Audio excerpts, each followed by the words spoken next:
An experience that sparks curiosity. Let's watch this short video.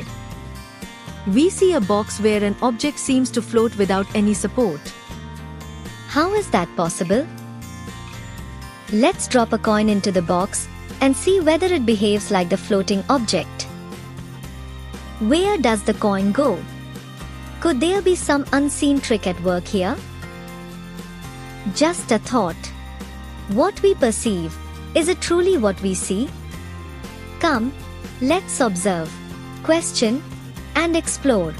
Discover more experiences, activities that inspire thinking, encourage questioning. Connect with Agastya Virtual School. 100+ simple, powerful videos for science and math for classes 6 to 10. It's completely free. Register now.